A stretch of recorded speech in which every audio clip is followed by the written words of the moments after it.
चलिए अब देख लेते हैं खबरें रफ्तार से। पंजाब में कांग्रेस पार्टी में जारी अंतर्कलह के बीच कांग्रेस अध्यक्ष सोनिया गांधी ने बड़ा फैसला लिया। कांग्रेस अध्यक्ष ने नवजोत सिंह सिद्धू को पंजाब प्रदेश कांग्रेस कमेटी का अध्यक्ष बना दिया। पंजाब कांग्रेस के अध्यक्ष बनने के बाद पटियाला के दुख निवारण साहिब गुरुद्वारा पर सिद्धू ने टेका मत्था।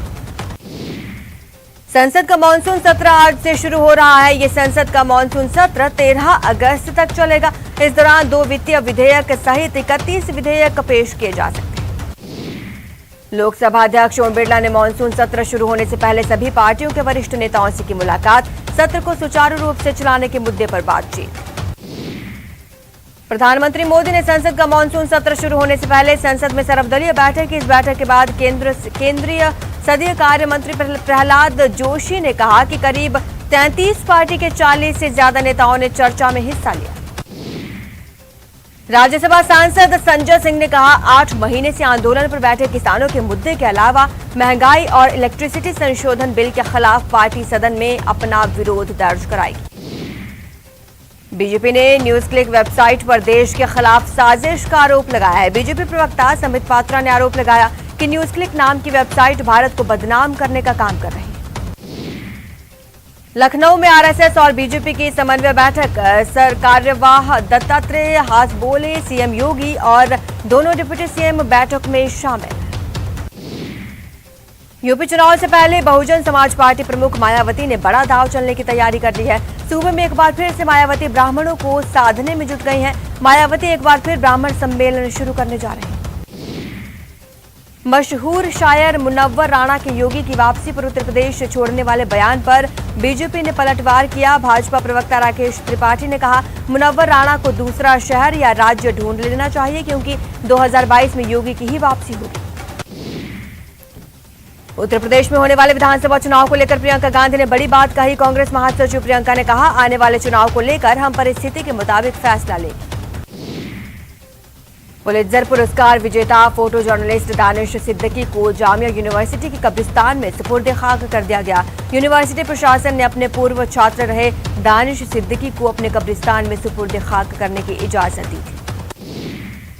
नेपाली कांग्रेस के प्रमुख शेर बहादुर देउबा आधिकारिक रूप से नेपाल के नए प्रधानमंत्री बन गए हैं। रविवार को प्रतिनिधि सभा की बैठक में उन्होंने 165 वोटों से विश्वास मत जीत लिया। बीजेपी से डॉक्टर रोहिताश शर्मा के निष्कासन के बाद प्रदेश अध्यक्ष सतीश पूनिया ने न्यूज 18 को पहली प्रतिक्रिया दी। पूनिया ने कहा कि पार्टी विरोधी बयानों को बर्दाश्त करने और शराफत से पेश आने से पार्टी में अनुशासनहीनता बढ़ती। केंद्रीय जल शक्ति मंत्री गजेंद्र सिंह शेखावत ने निम्बाराम मामले पर सरकार पर तंज कसते हुए कहा राष्ट्रवादी संगठन को बदनाम करने के लिए सरकार ओछे हथकंडे अपना रही है। सचिवालय में मंत्रियों के ऑफिस में हुई बैठक में आने वाली चाय, कॉफी और पेय पदार्थों का रिकॉर्ड नहीं रखने का मामला एक बार फिर गरमाया। कैबिनेट सचिवालय ने मंत्रियों के स्टाफ को रिमाइंडर जारी करके खर्चे की डिटेल भेजने का आदेश दिया। देश में कोरोना की तीसरी लहर की चेतावनी जारी कर दी गई है। आईसीएमआर के मुताबिक भारत में कोविड-19 की तीसरी लहर अगस्त के अंत तक आएगी, ऐसा अनुमान लगाया जा रहा है। उत्तराखंड और यूपी के बाद अब राजधानी दिल्ली में भी कांवड़ यात्रा पर रोक लगा दी गई। सरकार द्वारा फैसला लिया गया कोरोना को देखते हुए दिल्ली में कांवड़ यात्रा का आयोजन नहीं किया जाएगा। यूपी आने वाले लोगों को कोविड की नेगेटिव रिपोर्ट आरटीपीसीआर लाना अनिवार्य होगा। वैक्सीन की दोनों डोज लगवा चुके लोगों को नियम से छूट मिलेगी। मरुधरा में कोरोना की ग्राफ तेजी से गिर रहा है। 24 घंटे में 26 नए केस मिले हैं जबकि एक मरीज की मौत हुई है। फिलहाल प्रदेश में 472 एक्टिव केस हैं। गुरुग्राम के फारूख नगर में बारिश के चलते 3 मंजिला इमारत गिर गई। इमारत के मलबे से एक शव बरामद हुआ जबकि एक व्यक्ति को सुरक्षित निकालने में कामयाबी हासिल हुई। मुंबई में भारी बारिश से जनजीवन अस्त व्यस्त हुआ है। बारिश के कारण कई जगह पर मकान ढहने के कारण अलग अलग हादसों में 20 से ज्यादा लोगों की मौत हो गई। मुंबई में हुए हादसों में मरने वालों के परिजनों को पीएमएनआरएफ से 2-2 लाख रुपए के मुआवजे का ऐलान किया गया। घायलों को भी 50,000 रुपए की आर्थिक सहायता दी जाएगी। जम्मू कश्मीर के शोपियां में सेना के जवानों ने 2 आतंकियों को मार गिराया। इलाके में सर्च ऑपरेशन जारी। कोरोना से बचाव के संदेश को लेकर वसुंधरा समर्थक मंच की ओर से रोहिताश शर्मा रथ यात्रा निकालेंगे। अलवर में समर्थकों के साथ बैठक कर आगे की रणनीति पर चर्चा होगी। टोक्यो में होने वाले ओलंपिक खेलों के शुरू होने से पहले 2 एथलीट ओलंपिक विलेज में कोरोना पॉजिटिव पाए गए। ओलंपिक आयोजन समिति के अधिकारियों ने इसकी जानकारी दी। 5 दिन बाद खेलों का महाकुंभ शुरू होने वाला है। टोक्यो ओलंपिक के लिए भारतीय खिलाड़ियों का टोक्यो पहुंच चुके हैं। इनमें 4 राजस्थान के खिलाड़ी शामिल हैं, जिनसे प्रदेश के खेल प्रेमियों को मेडल की उम्मीद है। जोधपुर में बीती रात एक दर्दनाक हादसा हो गया, जहां एक मकान में आग लगने से 4 लोगों की जिंदा जलने से मौत हो गई। हादसे में 3 महिलाएं, 1 पुरुष शामिल। नागौर में बीती रात आपसी रंजिश को लेकर 2 पक्ष भिड़ गए, जिसमें एक पक्ष के लोगों ने दूसरे पक्ष पर चाकू से हमला कर दिया, जिसमें एक युवक घायल हो गया। जयपुर महिला के साथ दुष्कर्म का मामला सामने आया है। महिला ने प्रतापनगर थाने में शिकायत दर्ज कराई है। आरोपी पर धर्म परिवर्तन कराने का भी आरोप है। अलवर एसीबी की टीम ने बड़ी कार्रवाई की। रामगढ़ में रेलवे का सहायक अधिशासी अधिकारी रमेश सिंह को 1.5 लाख की रिश्वत लेते रंगे हाथों गिरफ्तार किया।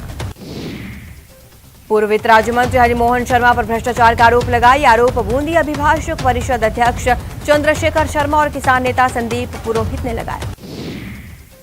चित्तौड़गढ़ में एक बार फिर ममता शर्मसार हुई। कनेरा इलाके में एक नवजात बच्ची झाड़ियों में मिली। नवजात के रोने की आवाज सुनकर लोगों ने उसे अस्पताल पहुंचाया। प्रतापगढ़ की अरनोद थाना पुलिस ने ब्राउन शुगर की तस्करी करने के आरोप में 2 लोगों को गिरफ्तार किया। दोनों के पास से पुलिस ने 20 ग्राम ब्राउन शुगर बरामद की। श्रीगंगानगर के अनूपगढ़ थाना पुलिस ने नशीली गोलियों के खिलाफ बड़ी कार्रवाई की। ऑपरेशन प्रहार के तहत 1600 नशीली गोलियों के साथ एक आरोपी गिरफ्तार। बूंदी के दबलाना थाना पुलिस ने बाइक चोर गिरोह के खिलाफ बड़ी कार्रवाई की। 2 आरोपियों को गिरफ्तार किया गया। राजसमंद के खमनोर इलाके में एक अधेड़ का शव कुएं में मिला। मृतक के हाथ पैर रस्सी से बंधे हुए थे। शव की शिनाख्त नहीं हो पाई है। जोधपुर के आसोप थाना इलाके में नाबालिग युवती ने 2 लोगों के खिलाफ अपहरण कर गैंगरेप करने और मारपीट करने का मामला दर्ज कराया। पुलिस मामले की जांच में जुटी। मकराना में एक युवक ने प्रेमिका द्वारा धोखा देने पर हाथ की नस काटकर जान देने की कोशिश की। घायल युवक को अस्पताल में भर्ती कराया गया। झुंझुनू के उदयपुर वाटी में दुकान पर बैठे एक व्यापारी को धमकी की फिरौती मांगी गई। सूचना पर पुलिस मामले की छानबीन कर रही है। श्रीगंगानगर में बॉर्डर को पार कर पाक की सीमा में जा घुसे भारतीय युवक को शनिवार की देर शाम पाकिस्तानी सेना ने बीएसएफ के हवाले किया। जोधपुर में हनी ट्रैप का मामला सामने आया और जयपुर में कार्यरत सेना के एक जवान ने लोहावट थाने में इसको लेकर केस दर्ज कराया है। भरतपुर के नगला ईश्वरी सिंह में गांव में एक पागल कुत्ते का आतंक देखने को मिला, जिसने कई लोगों को अपना शिकार बना लिया और कई दर्जन पशुओं को भी घायल कर दिया। भरतपुर के बंद बरेठा बांध में एक महिला का शव मिलने से सनसनी। आसपास मौजूद लोगों ने पुलिस को सूचना दी। अजमेर पुलिस ने एक बड़ी कामयाबी हासिल की। डकैती और लूट की वारदात करने वाले अंतर्राज्यीय गैंग के 5 सदस्य गिरफ्तार। भरतपुर के बयाना में सुभाष चौक इलाके में सूने पड़े मकान में चोरों ने हाथ साफ कर दिया। लाखों रुपए का माल पार कर दिया। अलवर जिले सहित मेवात में बढ़ रहे साइबर अपराध को लेकर पुलिस सख्ती बरत रही है। साइबर अपराधों को लेकर कई जगहों पर दबिश दी गई। सिर्फ 2 साल की उम्र में बाल विवाह के पिंजरे में कैद टोंक जिले के संजू को बाल विवाह की कैद से आजादी मिली है। पारिवारिक न्यायालय ने बाल विवाह को निरस्त कर दिया है। बीकानेर के खाजूवाला थाना क्षेत्र में किसानों के खेतों में बैटरी चोरी करने के आरोप में एक युवक को पकड़ा गया। कोटा के रंगबाड़ी में एक आश्रय स्थल में निराश्रित बच्चों के साथ मारपीट का मामला सामने आया। बाल कल्याण समिति के अध्यक्ष कनीज फातिमा की रिपोर्ट पर आश्रय स्थल की संचालिका के खिलाफ पुलिस ने मारपीट करने का मामला दर्ज किया। कोटा के रामगंज मंडी कस्बे में 3 दिन पहले हुई एक व्यक्ति की हत्या करने के मामले में दूसरे आरोपी को भी पुलिस ने गिरफ्तार कर लिया है। भरतपुर के बंद बरेठा बांध में एक महिला का शव मिलने से सनसनी। फिलहाल पुलिस शव की शिनाख्त में जुटी। सीकर के उद्योग नगर थाना पुलिस ने ठगी करने वाले एक बड़े गिरोह का खुलासा किया। पुलिस ने एक व्यक्ति और महिला को गिरफ्तार किया। यहां रुकेंगे छोटे से ब्रेक के लिए, जल्द हाजिर होंगे।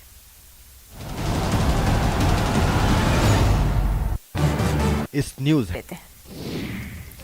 चित्तौड़गढ़ में एक सड़क हादसे में ट्रेलर और बाइक की टक्कर हो गई, जिसमें एक युवक की मौत हो गई, 2 गंभीर रूप से घायल। कोटा के मंडाना के पास जगपुरा पुलिस चौकी के सामने कार और ट्रैक्टर में भिड़ंत हो गई। हादसे में कार में बैठे 2 लोग घायल हो गए।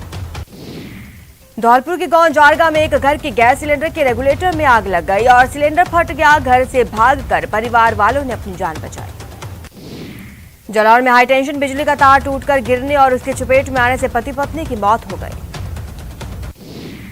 सरहदी बाड़मेर के कोतवाली थाना क्षेत्र के शास्त्री नगर में विवाहिता ने फांसी का फंदा लगाकर आत्महत्या कर ली। उदयपुर जिले के गोगोंदा हाईवे पर गुजराती पर्यटकों की कार बेकाबू होकर चट्टान से जा टकराई। कार सवार 3 लोग गंभीर रूप से घायल। जोधपुर के देचू थाना क्षेत्र में खेती का काम करते समय करंट लगने से एक व्यक्ति की मौत हो गई। झालावाड़ के अकलेरा हरनावदा रोड पर ऊनी गांव के ग्रामीणों ने 1 घंटे तक जाम लगा दिया। ग्रामीणों ने रास्ते की मांग को लेकर नारेबाजी करते हुए प्रदर्शन किया। श्रीगंगानगर के पदमपुर में 11 जुलाई को नोखा विधायक बिहारी बिश्नोई से किसान संगठनों के कार्यकर्ताओं ने धक्का मुक्की करने के मामले में सियासत गर्मा गई। झुंझुनू शहर में गांधी पार्क का नवीनीकरण का कार्य चल रहा है। इस कार्य के तहत गांधी पार्क में लगे हरे पेड़ काट दिए गए। इससे शहर के कई सामाजिक संगठन गांधी पार्क पहुंच गए और पेड़ काटने का विरोध किया। भरतपुर शहर में लोगों को जलदाय विभाग की लापरवाही के चलते अब टैंकरों में पानी मंगाना पड़ रहा है।